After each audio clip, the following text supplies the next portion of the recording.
welcome to another video. I am Simply G, and today I'm going to be doing my first manga pickups for March. There's quite a few things to get through, quite a few new releases to show off, as well as some older volumes as well, so I hope you guys enjoy, and I'll just get straight into it. Up with manga, I'll start with the new Viz stuff, and we have the most recent volume of Yona of the Dawn. This is a fantasy shoujo by Mizuho Kusanagi, and if you're not familiar with this series, it is a fantasy shoujo about a princess who, after the death of her father, goes to she is thrust from the castle, presumed dead, and now she's trying to reclaim the throne with the help of the 4 legendary dragons, who are a bunch of boys with specific powers and abilities. But it's mostly about her learning about responsibility and leadership and becoming the sort of princess or queen that she should be, because before this she had a very sheltered life, so I really didn't understand the realities of the kingdom around her. It is very, very, very good, very reminiscent of a lot of other shoujo fantasy from the late 90s, mid 2000s. I say that with every volume, but it's very good. I haven't read this volume in particular, and you're going to hear that a lot in this pickups video just because I just haven't had time. Thanks to uni, always great. But this is always a really wonderful series. I always look forward to a new volume coming out. I just got this yesterday, so as I said, I haven't had a chance to read it, but it is on the top of my priority list for things to read over the weekend. I have another shoujo manga. This is a romantic comedy with much more focus on the comedy, and that is Noshiki Nakamura's Skip Beat. This is the story of a high school girl who decides to become, decides to join a talent agency in order to become a popular talento or actress, in order to get revenge on the boy who broke her heart. It's very, very funny. It is wonderful, and at 42 volumes, it's still really interesting and really exciting, and a really great series to enjoy. It's one that I like rereading a lot. I have actually read this volume compared to like a huge amount of the stack. This finishes up the audition that Kyoko is currently participating in. It's sort of bringing that storyline to a close, but as with Skip Beat, it's always really wonderful to see where it's going, and there's a little bit of a wait between volumes, so it's always like, no, I want the new chapters now. 42 volumes, this is the longest series in my collection, and it is absolutely wonderful. As I said, highly recommend it if you're a fan of shoujo romantic comedy, but especially comedy. Kyoko is a very relatable character, and the entire cast is all very quirky and wonderful to read about. Yeah, and if you like the sort of, I guess, idol or celebrity setting, that probably would interest you too, because it does go into a lot of sort of the culture and what's expected of talents within Japan. It's good. I have the entirety of a series that I picked up all at once because I read this series via the Shonen Jump app, really enjoyed it. It's not a hugely long series. I had heard good things about it, so I knew that I would probably enjoy it when reading it, but I was impressed enough. Like, it actually exceeded my expectations and how much I enjoyed it. So I decided to buy it all at once. Not super duper long, thankfully. But this is Kenta Shinohara's Astral Lost in Space. So we have volume 1 here. And if you're not familiar with Kento Shinohara, he also does Sket Dance, which is a manga series. It's, I think, 30-something volumes. He also worked as a assistant for, or an assistant on Gintama. So Sket Dance is very reminiscent of Gintama with a little less of the sci-fi weird wackiness. We have volume 2. Volume 3, Volume 4, and Volume 5 is the last one. This is a obviously complete sci-fi series about a group of teenagers who, when they go to it's a near future setting, I guess, where space travel is fairly commonplace, and so annually teens or high schoolers go on this trip. They are with a group of other kids. They go camp out and basically just have a fun time for a week. When this group of kids goes out, something happens. A mysterious orb transports them to deep space, and they find an abandoned ship there, and that's the only reason they would have really survived.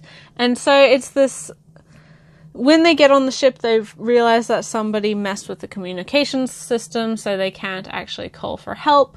And so they decide to take this journey to get back to their home planet. And it's really, really good. To me, it has obvious influences of works like They Were 11, which is the same idea, where you have a group of people who are being tested, and then they realize that there's, in that manga, they realize there's an additional person who is a traitor, and you don't really know what's going on. With this series, because of the messed up communication system, and because of just how unusual everything is happening, there is a traitor amongst them, but they have to work together as a team to try and survive to get home. And obviously over the course of their travels, they become friends, they grow closer. It's very, very good. Meanwhile, within this story, there's a larger plot as to why certain things may be happening, and all of these kids do have a larger connection to each other that they may not have realized before. It's very good. I really liked it. I really liked a lot of the characters. All of the characters, in fact. They were all done very, very well, very distinct personalities. If you like sci-fi series, this is a pretty decent one. As I've mentioned maybe before, I'm not a huge sci-fi fan, but this was one that definitely ticked the right boxes for me. It's, as I said, really not a huge commitment at 5 volumes, but it's a very well-paced, self-contained story. It has a lot of creativity and imagination with all the alien planets they get to. There's so much here to enjoy with this series, and honestly, without the Shonen Jump app, I probably never would have tried this series or bought this series unprompted. I did want to try it, but I would have done so through the library or through a Kindle version of this series. Having that option with the Shonen Jump app just made it so much easier for me to get into this. And then, obviously, of course, I enjoyed it so much, I decided to pick up the books. Is the third and final volume to Yuta Nishio's After Hours. This is a Yuri manga about 2 women who meet at a club and sort of fall into a relationship and help each other out and get into sort of DJing and the music scene. It's very, very good. This one was recommended to me for a long time, mainly because I think I complain a lot about the lack of diverse settings and diverse characters within within Yuri manga. Generally, they're much more focused on high school stories, and obviously I personally do like to see stories that feature adults who have a different set of responsibilities and worries and expectations and are just in a little bit of a different place compared to high schoolers.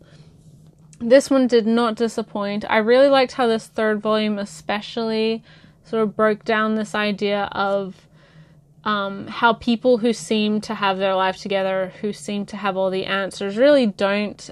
Breaking down the idea of the manic pixie dream girl, and showing much more of the stark realities of even though these people seem to have it all worked out, they have everything fine and perfect, and they've helped you acknowledge yourself or discover more about yourself, it doesn't mean that their life is easy breezy. It doesn't mean they never have worries, and that's really wonderful to see in manga in general, but in Yuri manga too. This is a really decent series. It's one that I knew I wanted to read in its entirety anyway, but I did want to wait until all of the volumes were out before I picked it up because I knew it was only going to be short. So I just waited. I allowed myself to be patient on it, and it meant that I was able to read the entirety of it within very quick succession. So yeah, it made it a lot easier for me to enjoy and obviously talk about now. I hope we see more from this mangaka. They obviously have some really decent ideas and some really strong themes and characters. And again, I like seeing more Yuri like this being available. Give me more adult women Yuri, please. Some secondhand manga. Two of these just came in, like just before I decided to film this, so they still have their library stickers on there, so forgive me for that. The first one does not though, so I will show that off on the inside. But I got volumes 21 to 23 of Kakashi by Yellow Tanabe. This is a shonen action series with a supernatural twist, put out by Viz, obviously, and is really interesting. I think it's very underrated. It's not a series that a lot of people know, and I think it was mainly because of timing. I think it got lost a little bit within a sea of other popular shonen titles, but it's very, very good. I really like, and I've said this before, I don't really consciously mean to, but I definitely have a bias towards female written shonen manga, and this is another one that I really, really am loving. There's 35 volumes in all, so I still have a little bit to get through, but I've read up to this volume 21, and it just continues to get better. I really like the dynamic between all the characters. I like the ideas. I'm a sucker for the sort of supernatural Japanese traditional elements in it. It's definitely one to try out, but it is an older Viz title, so it's fairly readily available. I'm perfectly happy buying these ones secondhand. I don't care that they're library books. I always prefer to get that, especially for more standard Viz releases like this that are pretty easy to come across. It's a wonderful action shonen that has a lot of the hallmarks of various other popular manga of this kind and of this period. It's one that, as I said, I think got a little bit lost along the way just thanks to the popularity of other series like Naruto and Bleach and Fullmetal Alchemist. It's never had the, I guess, clout or popularity of those series, but if you're looking for an action shonen and you like this type of setting, I would absolutely recommend Kakashi. We have a little bit of a curious one and maybe a little bit of a surprise. Maybe not, I don't know. But this is a original English language manga, newly released, so it's written by Sophie Schonhammer, and the illustrations are done by Anna Backhausen. Apologies if I did not pronounce those names correctly, but this is a manga, and unlike a lot of English language manga that I've come across, this actually reads like a manga. It's read right to left. All the art is done in that direction. This is I guess technically a BL series. I haven't really, again, started it yet. But this is one of Tokyopop's new releases called Star Collector. This is the first volume. I don't know how long it's going. It obviously is part of Tokyopop's women, like international women in comics thing they're trying to promote, as they always have done. And yes, Tokyopop, as I've mentioned before, is a little bit of a odd one for me. I don't necessarily like supporting them as a business, but I did say that if any of their titles ever interested me, I wouldn't be a hypocrite. I would buy them. I would want to try them out. And Star Collector is one that caught my eye. This is, as I said, a BL manga. The idea of it, the like stargazing aspect, it really appealed to me. I don't know how explicit this gets. So, as I said, I haven't read it. But it looks really interesting. It looks like it has a fairly intriguing story. I like as I said, the premise of it, and the art style is very, very nice. So yeah, Tokyopop, you got a series that I was interested in, and it's not even like technically a manga series. It's fairly interesting that this is the thing that got me to try or to buy out Tokyopop manga. They still have their terrible red logo, I must add. I'm just like, guys, please, get something else. Something else. I know you did a pink one for Konohana Kitan. Why couldn't you do like a blue one for this? But maybe they just didn't know. It's also interesting that Tokyopop is publishing, like they are doing with Hanger as well, they are just publishing it under the Tokyopop title, because they used to have the blue imprint, which was for BL or Yaoi. It's, yeah, little bit of a puzzly one. I am going to give my first impressions on this one once I've read it, just so you guys have an idea and I can give proper thoughts on it, and I can make a decision as to whether or not I want to continue this series and continue giving Tokyopop my money, which is not something I would have thought I would have said at this point, especially. Continuing on with Tokyopop titles, and that's not something I would have thought I would ever be saying, but this is one of their older works. I got this one secondhand, thanks to Abe Books, and this is Dolis by Maki Kusamoto. This is a interesting, short little josei series, drama romance. I've skimmed through it, I haven't had a chance to really sit down and read this one, but this one is very interestingly printed. I love how Tokyopop used to do this with their josei series. They'd make them a little bit more vibrant, a little bit more interesting, I think in an attempt to encourage more people to try the work, because at the time josei was not a very popular demographic of manga.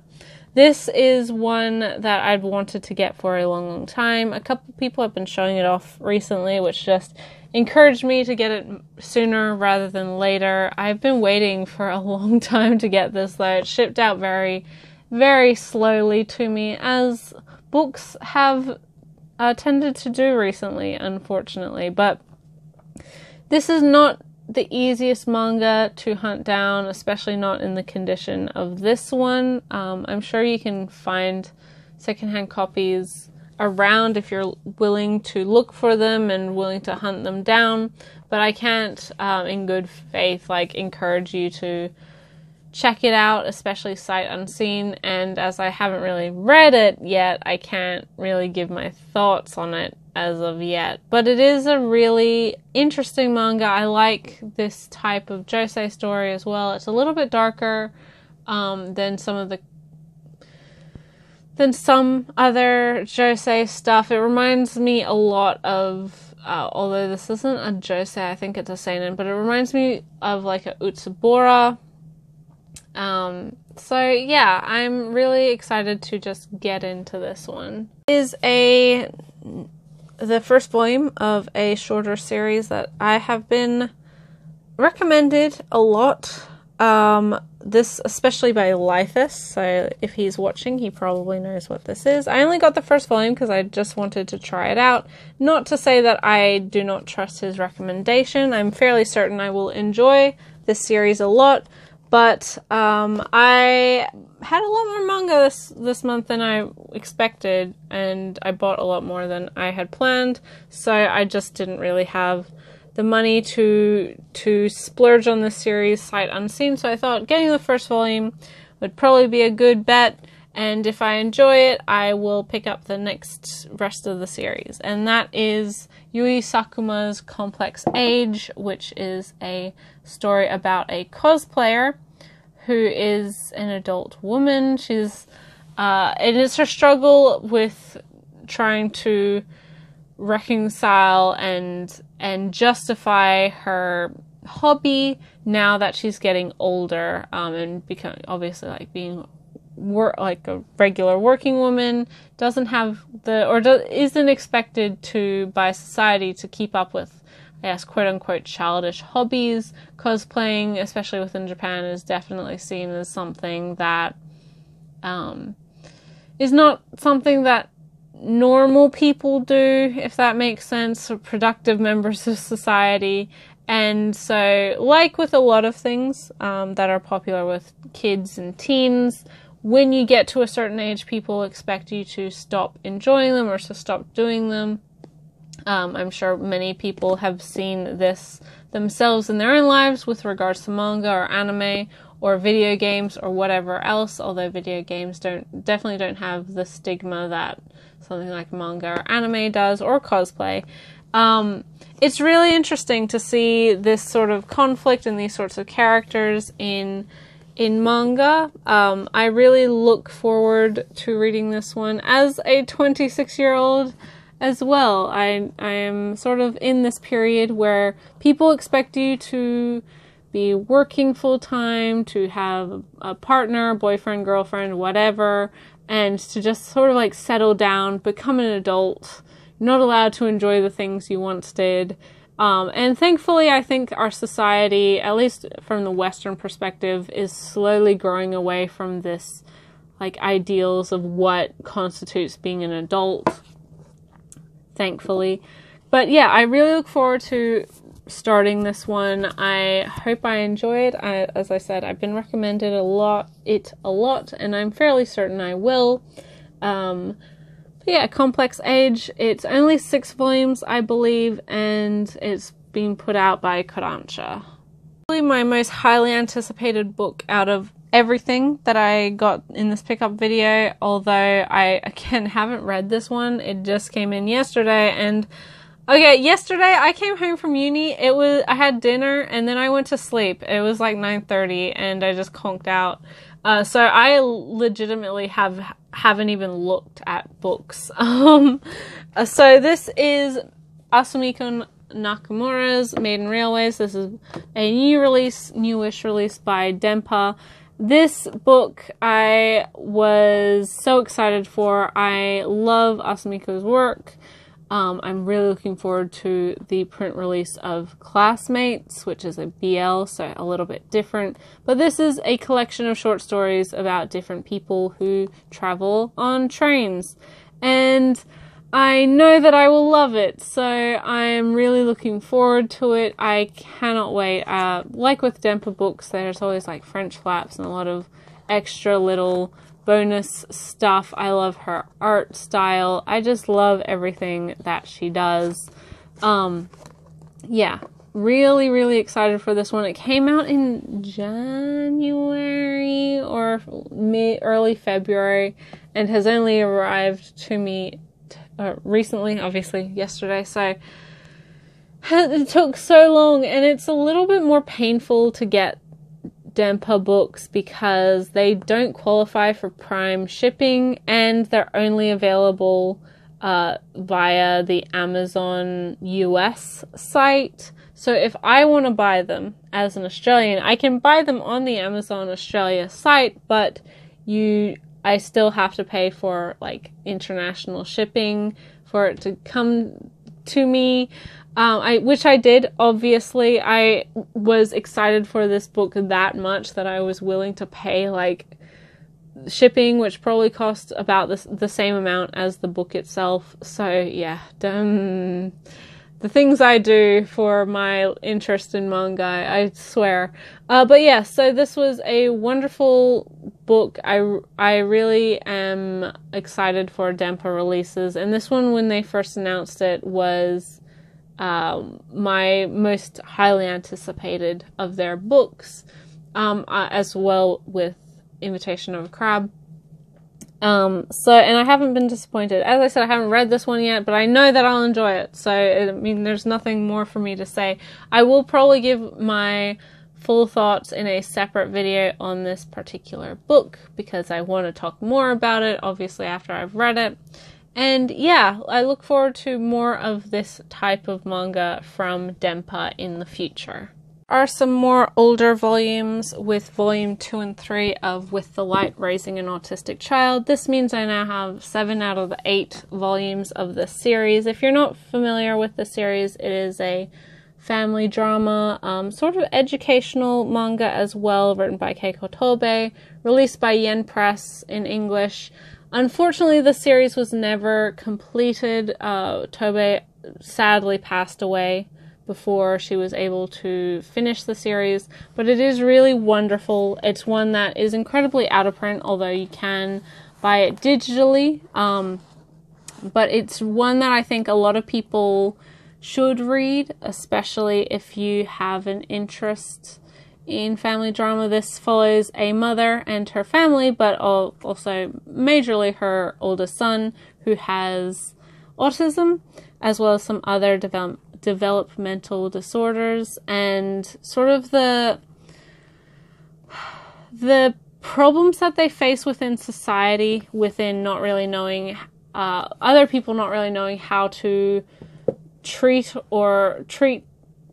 people with autism or interact with people with autism, which is sort of something that's still very prevalent, but I would hope is getting better, considering that a lot of people, I would expect, have someone with autism that they know, whether that be a family, friends, or co-worker, things like that. There are millions of people with autism in the world. Obviously, varying levels of severity over the sort of scale of autism, but this is a really beautifully done manga. It's so heartwarming and lovely, and it's so supportive and understanding.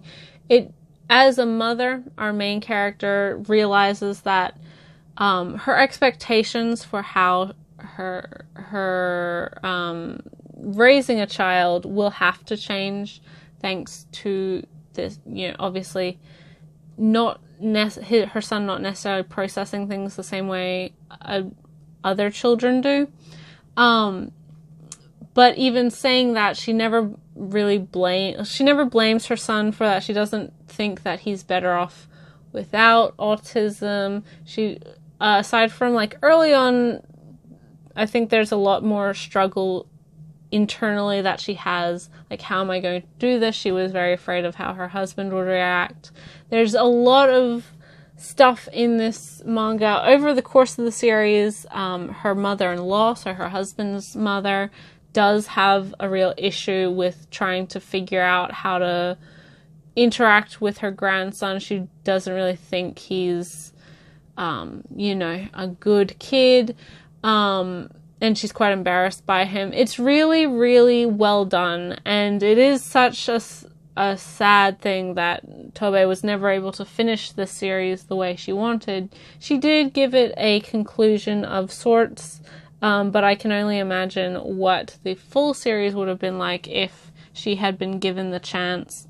Yeah, but this is a phenomenal series. It's very out of print, though. I wouldn't encourage you to try and find it. You can buy it via Kindle or via a digital release. It is available there. It's one that I think, like with certain other manga, isn't one that has a real broad appeal, but I think it is one that people should read. It's beautifully done, very, very hard-hitting, emotional drama, and I'm so happy over the course of this series that our that our main character, her little boy, does find people who care about him, who understand him, who take his needs into account. It's really hopeful, whilst not forgetting sort of the stigma of certain developmental disorders within society, and especially Japanese society. Yeah, beautifully done. I am still needing to find a copy. Well, I've found a copy of Volume 7. I've bought it. It is on its way to me, so it should be in a future pickup video. And 7, I think, is the hardest one. 7 and I think 5 are very, very hard to find. The other ones are not as hard to find, but as I said, it's probably in your best interest, if you did want to read it, to pick up the digital version, because that's something that's much easier, much cheaper as well.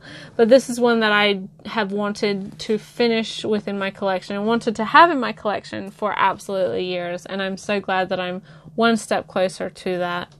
Finally, for manga, we have another BL title, although I sort of separated it from the Tokyo Pop one. This is the second volume of Tonica's Escape Journey, another one that I haven't had a chance to read yet, and I mentioned with the first volume, I'm not going to open this one up either, because the first volume was very explicit, so I'm not even going to risk that. But I mentioned when I talked about the first volume that I enjoyed it a lot, and I was really enjoying it, although there was one thing that really soured me, and I was really upset that they included it. I don't know how this series is going to develop, but I do hope that it grows past that one moment / element within the first volume that happened, that I was like, oh no, you were doing so well. I've heard fairly good things about this series. Tonica is a very beloved BL mangaka. I don't really have a lot of experience with her works, but I can definitely see with this series why people do like her stuff. And I am hoping to really enjoy this one, especially with volume 2 and 3, and see how it grows and improves over time. Yes, as I said, I can't really say much and I can't show inside either, but it is really, really well done. I think her characters are interesting. I think the premise for this series is really well done and very relatable to a lot of people, of a couple of, some exes who have sort of restarted a relationship a couple years later, trying to figure out what happened, what went wrong, whether or not things will work out this time, and the maturing and hopefully becoming better people and maybe making things work now. Yeah, so it is a really good series, and as I said, I really actually I sort of ranted a lot about the first volume, but I think it's mainly because I was so upset that the one thing, that one element, that one scene, that one part of it was in a manga that up until that point I was really enjoying. And even after that point I was really enjoying and really liking and really happy to read. And obviously it hasn't deterred me from picking up the rest of the series, because again, this one is only 3 volumes long. The 3rd volume is coming out fairly soon. I don't know exactly when. I don't know. But yeah, I do hope to enjoy this series until its end, and maybe with hindsight and a reread, I will be less offended, I guess, from that moment of the first volume, because I'll be expecting it, for one, but two, I think there's sometimes you have to be a little bit lenient with BL because of just the genre and the tropes of the genre.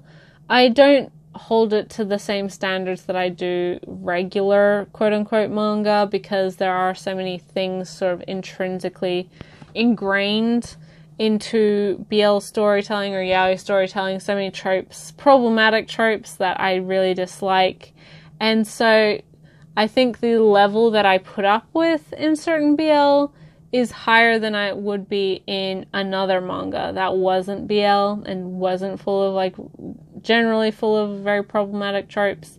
Obviously, I think a lot of people know that I have very high standards for my manga and the stuff that I buy. But my BL, like, you know, sometimes there's some stuff in there that I wouldn't put up with if it was just a shonen or a shoujo manga. And I think BL fans do that. Like, okay, well, I don't really like this aspect, but I like everything else. And I sort of expect that from BL, that there's going to be stuff that I'm not necessarily into, and also that I wouldn't approve of in any other manga. Yeah, so Escape Journey, I hope to enjoy it. And something I didn't mention with the first volume, but the highlighter colors, I think the first one was orange, and then the last one's going to be pink. It definitely makes it pop. It's definitely effective. But yeah, I hope to read this soon, and I hope to enjoy it. And if I don't, I'm sure I'll talk about it somewhere, either here or Twitter. This is not a manga, but it is sort of related to manga and comics in general and anime. Well, I guess. And this is the first edition, or the first release of the Bubbles independent fanzine, and as you can see, it has a really interesting interview with James Hundle, who was the one of the translation assistants on The Psychic Girl, which is a very well-known, popular psychic manga from the 80s. This also has some really interesting stuff about, like, Nancy, as you can see, and then there's a Hiro Yamagata interview. There's a lot of really interesting stuff. Obviously, as I said, this is a independent zine, so this isn't really published by anyone in particular, except for, obviously, the zine people themselves. And I really like sort of underground and independently published stuff. This is some extra stuff in there. But yeah, if you have an interest in, like, the process of manga and the comics industry and some of the lesser known stuff, I would recommend this. It's only, I think, $6 or something, $6 plus shipping, depending on where you are. And I really look forward to the next one. This is the only book that they have out so far. I think Quantic Cat on Twitter, as well as Manga Hoarder, linked me this. And I am very thankful that they did, because this is right what I enjoy. It's very interesting, and if you have an interest in sort of like the history of the manga community and independent comics and the people who work on the things we enjoy, although obviously nothing in here is sort of at least with this first scene, is not related to some of the more popular stuff, the more mainstream stuff. It is very indie and sort of forgotten and cult classic-y stuff. But yeah, really, really great little book. I'm really looking forward to the rest of them, and I know that I'll be picking them up whenever they have a new zine out. And like with my last pickups video, I have a non-manga comic to show off. This is a Kickstarter release of a series that I have been following since the first Kickstarter of their first issue. And this is Kaylin Smith's Plume. This is the omnibus edition, so it contains the entire story. This is a really, really great, Western mystery with a supernatural twist. It's about a woman who, her father was murdered, and she has this locket and a message from her deceased father to find out the truth of what happened, and it's sort of a revenge tale. She also, through her wanting to get revenge, she and through like searching for the truth about her father, she discovers and also befriends this ghost who was her father's friend and associate, and it's basically their crazy, hijinks, but it's their crazy story of, you know, trying to find stuff about her father. So, yeah, really, really exciting, interesting little comic. If you like the Western setting, I would definitely recommend this. I have, as I mentioned previously, backed this series through Kickstarter before, so when the omnibus edition was announced for the entire series, it was a no-brainer for me to pick it up. Kaylin Smith has a wonderful, wonderful art style. I really like all of the characters in this. They have a really great interactions with each other. They have a really great repertoire of being goofy and sort of gently annoying each other in that lovable way that friends and family do. Plus it has some action and some kick-ass ladies in the Wild West.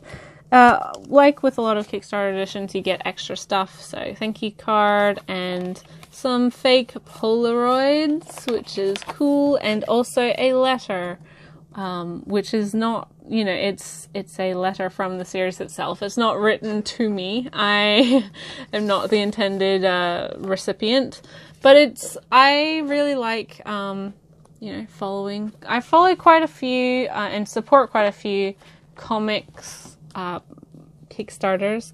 I find in regards to Kickstarters, publishing is probably the least risky. I say that well aware that DMP or digital manga publishing is a mess, but I didn't trust them before their Kickstarters, so why would I trust them whilst doing their Kickstarters? And at least they have, although very slowly, they are trying to fulfill all of their projects. But generally, webcomic creators and independent comic artists really put a lot of hard work and love into getting their books in print and available for fans. This is not the first, nor will it be the last time that I support Kickstarter projects like this. And Plume is great. I would encourage you to try it. I'm fairly sure it's available online to buy. I think it's on Amazon. I'm not sure. I don't know. You're going to have to find out because I haven't Googled it. But it is really great. And as I said, if anything that I've said has piqued your interest, it's one you should try out because it's really good and I really like it. And I'm glad to finally have such a beautiful hardcover in my hands. Is everything that I got for the first half of March. I'm quite happy with all of this. I got a lot of exciting things. I finished some stuff, started some stuff, got some unusual little extras that I wasn't necessarily expecting to get so quickly. Hopefully I've done a fairly okay job talking about these series, even though I haven't necessarily read all of these volumes, but they're all ones that I'm really, really happy to have in the collection. Let me know if you've read any of these, or if you're interested in any of these, or if you hate any of these. As always, I love reading your comments. It's, you know, honestly like one of my favorite things to do, so feel free to write as short or as long a comment as you wish. Did I introduce you to something that you weren't aware of and maybe might be interested in? I'm also going to put a link to this zine in the description below, so if you are wanting to get your own copy, you can follow up on that. As always, my Twitter link will be in the description. I'm on there very regularly, so you can read or see me scream about manga and anime and whatever else I'm doing at the time on there. Otherwise, I also have my book depository link in the description as well. No obligation to use it, but just letting you know it's there. It's really, really a wonderful site. They do a lot of great stuff. They have some great prices, especially if you're a manga fan outside of the United States.